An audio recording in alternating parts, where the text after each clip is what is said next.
un desastre.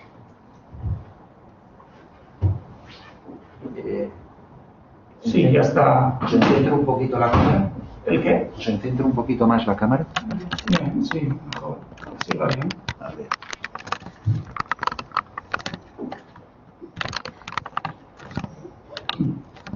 Ahí, perfecto. Ahí. Bien, pues buenos días y vamos a iniciar el acto de inauguración de la exposición Batxilleres, Marisa Vidillas i Sabiondas, les dones al sistema universitari 1868-1977. I per a mi la veritat és que com a vicedegà de Cultura de la facultat és una alegria participar en un acte com aquest, perquè és un acte en el que anem a inaugurar una exposició en la nostra facultat en uns temps que són difícils. Estem vivint uns temps difícils i bé, estan afectant molt a la nostra activitat cultural. De totes maneres, i afortunadament a la facultat comptem amb investigadores molt dinàmiques, molt actives i amb moltes ganes de participar i de compartir amb tots nosaltres les seues investigacions. Unes investigadores que, a més, no estan renunciant a ficar de manifest, a ficar damunt la taula el paper de la dona en la vida universitària. La veritat és que la presència de la dona a la Universitat de València, desafortunadament, no sempre ha sigut com és avui en dia. Ha sigut una incorporació plena de dificultats, d'entrebancs, i que s'han anat superant d'una manera paulatina i lentament, més lentament del que ens hauria agradat. Quan les comissàries de l'exposició, que són investigadores del Departament d'Història Moderna i Contemporània, també de l'Institut d'Estudis de la Dona i del Departament d'Història de l'Art, quan ens proposaren la possibilitat de fer aquesta exposició a l'equip de Ganal, la veritat és que ens va generar una gran satisfacció. I en cap moment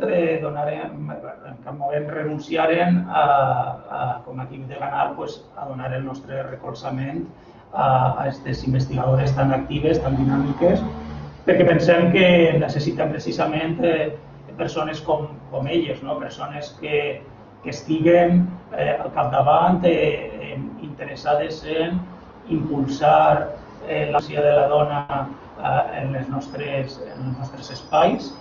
I en aquest sentit, l'equip de Ganal no varen dubtar en mostrar el nostre recolzament des del primer moment.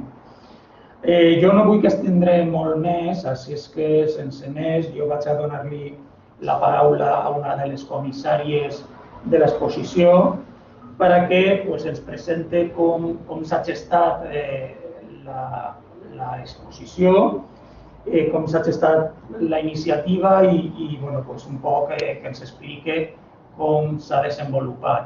Així és que, sense més, vaig a donar-li la paraula a Clara Solbes, que és investigadora del Departament d'Història de l'Art i que és una de les comissàries d'esta exposició, junt a Isabel Benavent i junt a Elena Solbes.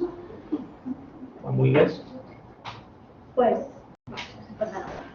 Gràcies, Emilio, per la presentació. I primer és a dir que estic en representació també de les meves companyes Elena Solbes i Isabel Benavent, que ho hem fet de manera conjunta.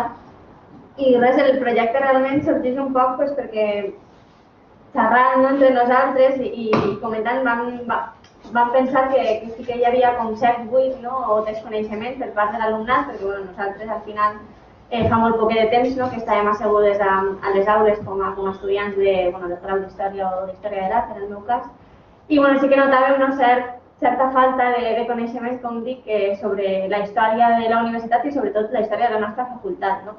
I nosaltres que, a més, les tres estudiem des dels estudis de gènere, no? Totes les nostres investigacions doctorals estan en aquest camp d'estudi, vam pensar que seria molt interessant fer aquest estudi des d'una perspectiva de gènere, no? Que, com dic, donant a conèixer a l'alumnat de la facultat, no sols la història de la facultat i de la universitat, sinó, a més, des d'una perspectiva feminista, no? O de gènere, i que, com tu molt bé has comentat, donarà visibilitat, no? I coneixement sobre la història de les dones, no? A la nostra casa, al final.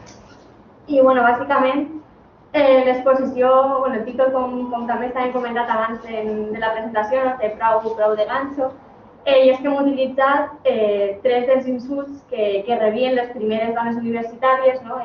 Que eren batxilleres, Marisa Virillas i Xabiondas, no?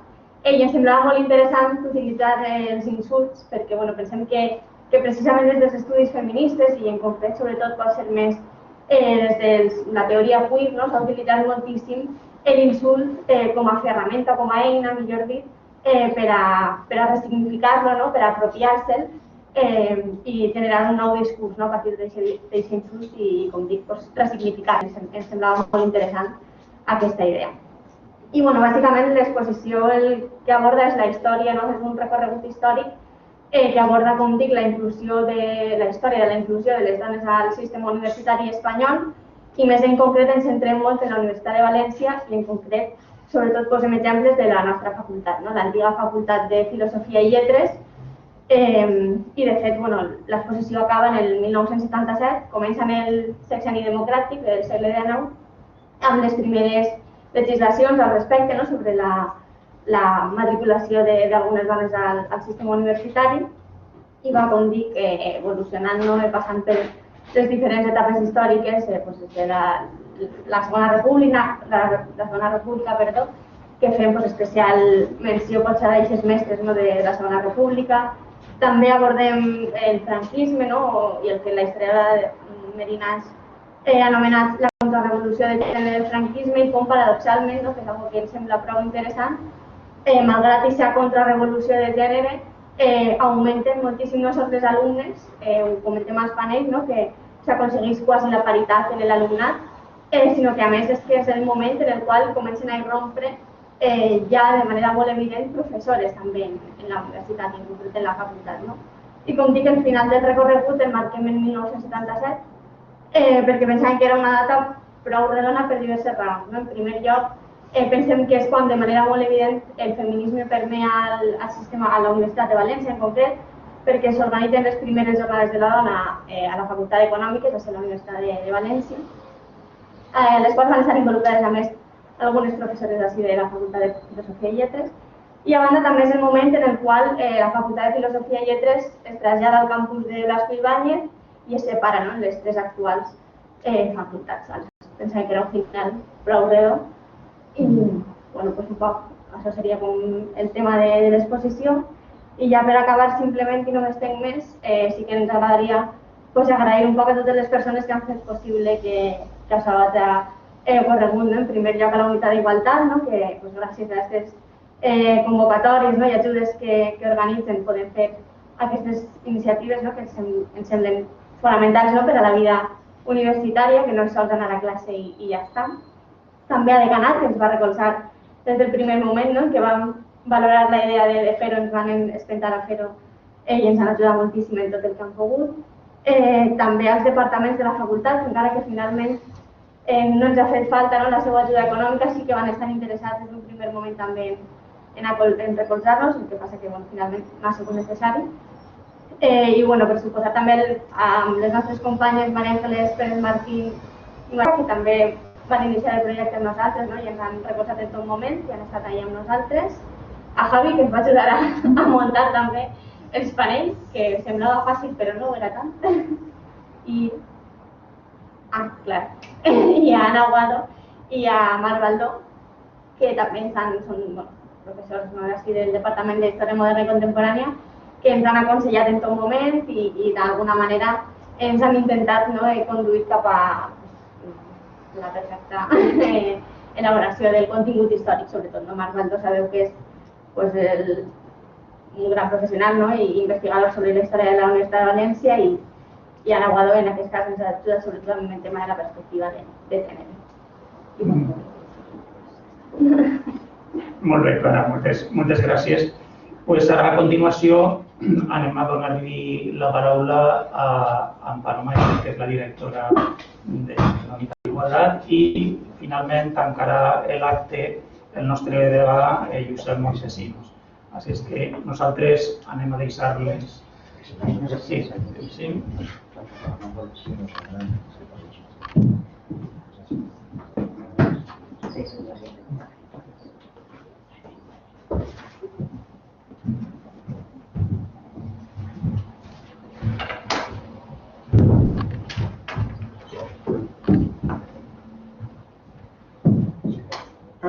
No, pues soy hidroalcohólica anónima, o sea que gracias.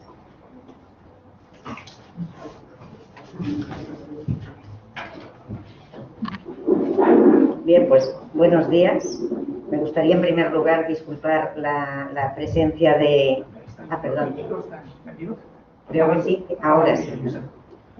Bien, decía que quería disculpar la ausencia, en realidad más que disculpar la ausencia de Elena Martínez, vicerrectora de Igualdad, Diversidad y Sostenibilidad.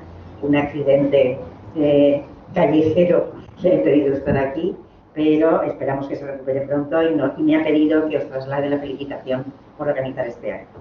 Además, quería felicitar obviamente a las comisarias de la exposición por la idea y por su resultado, ¿no?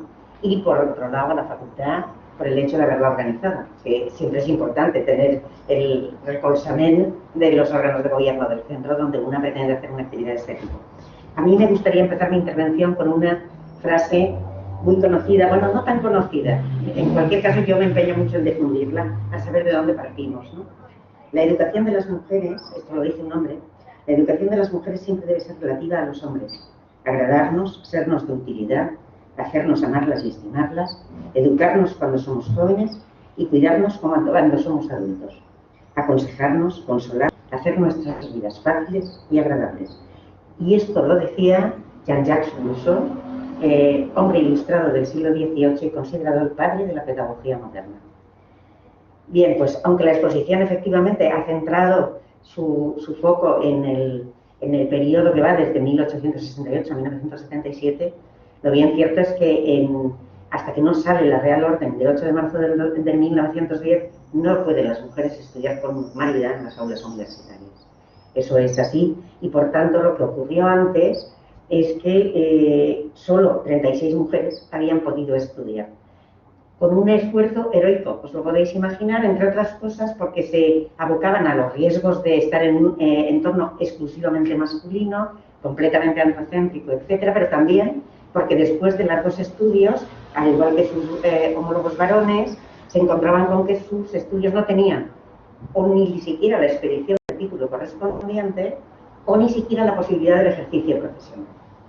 Por tanto, hasta que en 1888 una resolución decide que por permiso extraordinario del Consejo de Ministros las mujeres pueden cursar carreras universitarias, fijaros que estamos hablando ya de acabar casi el siglo XIX, es entonces cuando unas 36 mujeres pueden cursar estudios. En nuestro caso concreto, Concepción Aleixandre y Manuela Solís son las primeras licenciadas por la Universidad de Valencia, las dos en medicina, en 1889.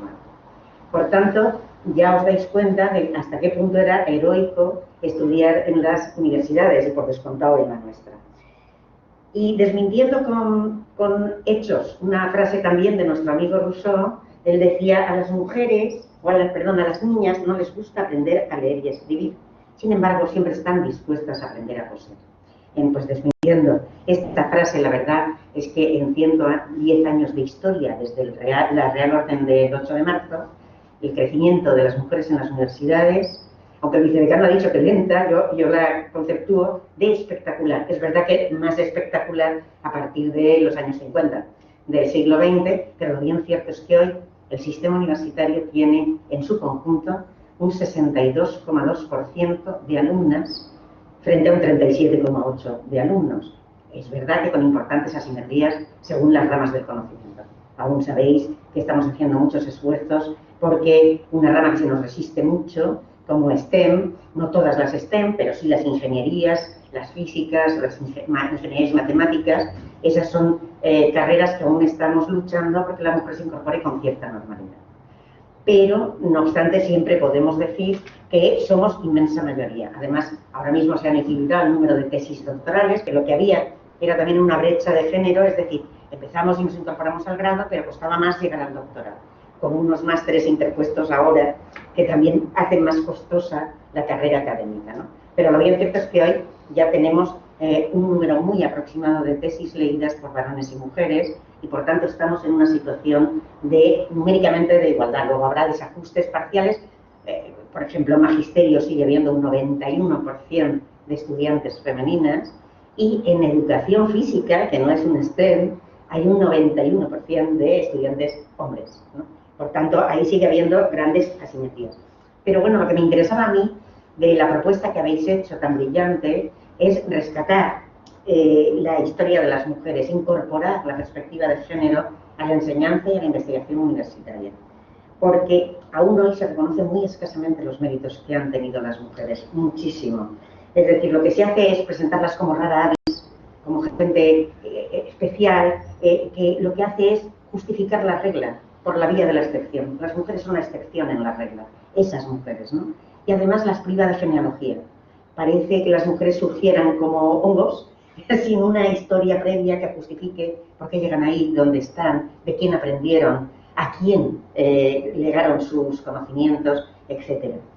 Si además tenemos en cuenta que la historia de la ciencia ha sido una historia de impedir el acceso al conocimiento de las mujeres, que eso tendría que explicarse. Cuando en los libros de texto se ve que hay un 7% de aportaciones de mujeres, no es de justicia que no se explique la razón de eso, teniendo en cuenta que las mujeres a lo largo de estos 2 siglos apenas de recorrido universitario han demostrado que son perfectamente capaces. Luego lo que explica esa mínima aportación de las mujeres a la historia de los hombres es el hecho de que realmente se nos vedó el acceso al conocimiento. Sistemáticamente, fijaros lo que dice el padre de la pedagogía por allá en 1758, no tan lejos, en una historia tan larguísima como la de la humanidad, ¿no?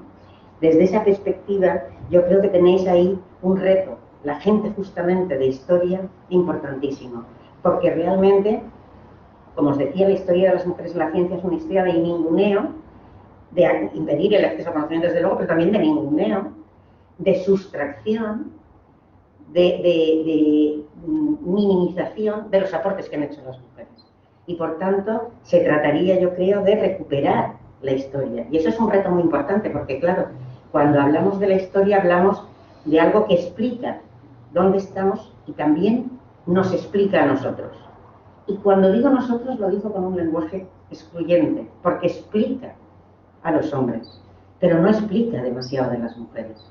Y una historia incompleta, como cualquier ciencia, es una historia sin excelencia, no tiene todo el aporte y explica todo con esa auxiliar. Y por tanto, por eso digo que la gente de geografía e historia tiene ese especial valor, ¿no? Las historiadoras y los historiadores tenéis un poco la obligación de rescatar la auténtica historia, de trasladarnos desde las universidades, en primer lugar, lo que es la historia de la humanidad y no solo la historia de los hombres. Por eso es tan importante que recuperemos la historia de universitarias que hasta el año 77 realmente eran verdaderamente heroínas, porque estaban en un mundo de hombres. Algunas estudiantes relatan cómo les costaba ir hasta los lavabos porque no había en su momento ni siquiera lavabos de mujeres, etcétera, ¿no? Entonces, desde esa perspectiva os felicito enormemente por la iniciativa, por la acogida que os ha dado la facultad y por descantar encantadas desde la unidad de igualdad de apoyaros en todo lo que suponga, pues eso, rescatar la historia de las mujeres, ponerlas en el lugar que merecen,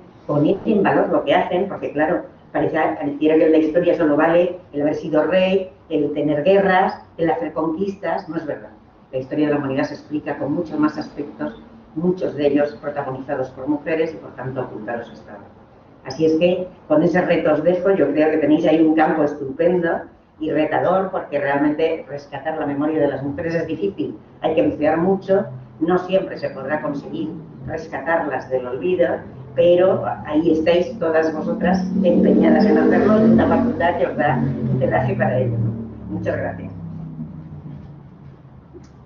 Moltes gràcies a Amparo Mañés, cap de la Unitat d'Igualtat de la Universitat de València, i companys de la Facultat de Geografia i Història, Elena Solbes, Isabel Benavent, Clara Solbes, Emili Iranzo, lidera de Cultura i d'Estudiants, Javi, que també has donat suport a les companyes. Bueno, en este moment, a mi me toca com a degà tancar este acte d'inauguració de l'exposició. Recordar-vos que en este moment, i hauràs passat per el hall, Amparo, en la facultat tenim dues exposicions dedicades al tema de la dona. L'altra és el tema del Covid. És a dir, demostra un poc que des del punt de vista de la facultat, i no només de la facultat com a institució, sinó també de la facultat com a estudiants i estudiantes, l'interès que tenen tots els temes de la dona. La introducció, no només a través de les exposicions, que pot estar molt bé, però això sona un poc extracurricular. El que ens interessa fonamentalment és aquestes exposicions per a entrar curricularment dins dels nostres projectes docents, que en ocasions és molt complicat que potser fer una exposició. Haveu fet una magnífica exposició i volem també donar les gràcies a la vicerectora en aquest moment de Baixa i a la Unitat d'Igualtat, perquè sempre hem trobat en aquest vicerectorat i ens han invitat un suport a totes les nostres activitats, ha sigut mutu. Haveu agafat un ventall cronològic força interessant, des del segle XIX fins als anys 70. Es veu molt bé en l'exposició que ara mirarem, els diversos moments il·lusionants que n'hi ha en l'accés de la dona a la universitat, no només com a alumna, sinó també com a professora. Es veu molt bé en l'exposició i en aquest sentit ha fet un treball extraordinari el tall que suposa el final de la República, és a dir, el que va suposar la Segona República com a una il·lusió fonamentalment de presència de la dona en el claustre de la universitat i el que va suposar que moltíssimes d'elles després van ser represaliades, algunes exiliades, i van tornar a sus labores, en la qual se va tallar tot una línia. Jo recordo alumne, i vaig a veure una anècdota, però alumne en esta facultat, en els anys 70, i ja n'hi havia dones, però per a que vegeu el que s'ha avançat en només 40-50 anys, que són molts anys, però hem avançat molt, sobretot en els últims, però en aquests anys 70 n'hi havia professores dins de la facultat, però jo recordo algunes anècdotes, i vaig a dir així, en el qual alguns catedràtics tenien professores que es dedicaven a passar a màquina els treballs dels catedràtics o a dur-les als cafès, és a dir, les tenien totalment infravalorades. De fet, recordo una conferència que va fer algun catedràtic extern nostre que plantejava que li interessava molt més tenir els serveis d'investigació a les dones perquè eren més sumises, però en el moment que se casaven les expulsaven. Estem parlant d'una mentalitat que ha estat present fins fa 4 dies en la nostra universitat. Al mateix temps, en els anys 70 ja n'hi havia una sèrie de professores que, evidentment, no se deixaven estar baix la bota d'aixòs catedràtics. Ho dic com a autocrítica dins de la nostra facultat i de la Universitat Valenciana, evidentment, perquè fa 4 dies, quan nosaltres eren alumnes, encara existia aquesta situació. La situació, com sabeu, ha canviat molt, no només en la presència de la dona en la facultat, i com ha dit molt bé Amparo, una gran part de les titulacions nostres són majoritàries dones, sinó la presència també dins del claustre de la universitat. Però en aquest moment encara estem tenint problemes. en el sentit de la presència de la dona. Per exemple, ara estem muntant comissions de contratació i tenim verdaders problemes per al tema de la paritat en la presència de la dona. Però la realitat, i vosaltres sou una mostra, és que una part importantíssima del nostre personal d'investigació i formació sou dones. És a dir, i ara anem a jubilar-se quantitat de gent en els propers 5 anys. Vull dir que l'accés al claustre de la universitat, al professorat, a professorat dels diversos graus de la dona en aquest moment, en els propers anys se va a multiplicar de manera geomètrica. Va augmentar, sobretot per lo que us dic, perquè estan el PIB, una presència important del PIB en la nostra facultat, la major part són dones, les tesis en els programes de doctorat, etc. Aquesta realitat esdevindrà en poc de temps. De fet, una gran part de les classes que en aquest moment s'estan traient són de dones. N'hi havia àrees de coneixement de la nostra facultat, com sabeu, que la presència de la dona era mínima. En aquest moment i en els propers anys això va canviar. Però la realitat és que, evidentment, així estem tots d'acord, estem en un missatge unívoc, però la realitat del tema de la presència de la dona en la nostra societat no és un tema que s'ha guanyat ja. Tots estem assistint en campanyes electorals, i ara n'hi ha alguna i tal, en el qual, per part d'algunes ideologies o d'algunes formes de pensament, això no ho tenen gens clar. I plantejaments que pensaven que ja fa 30 anys estava clar de drets humans, de tema de violència de gènere, etc., en aquest moment estan en revisió per part d'alguna part de la societat o de la política. És a dir, això que s'ha guanyat tindrem que continuar treballant, perquè no està guanyat totalment i els retrocessos es poden donar. I fins i tot també em preocupa que aquesta mentalitat també s'està estenent molt, sobretot entre la gent jove. En aquest moment estem assistint en escoles de primària i secundària a uns rebots de masclisme però agressiu, impensable fa 10 anys, és a dir, que el tema no sempre està guanyat i que cal contínuament retornar.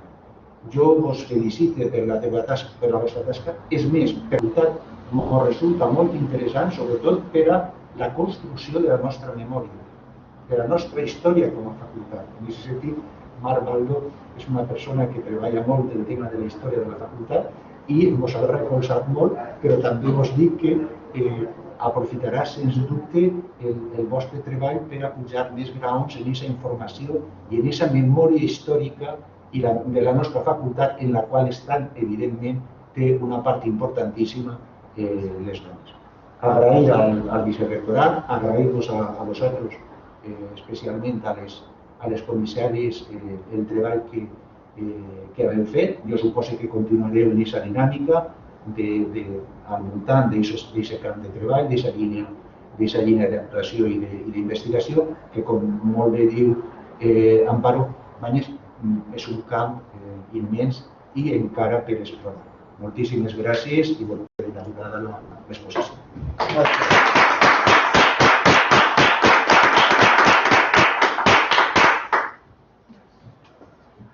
Anem. Vale, Paco.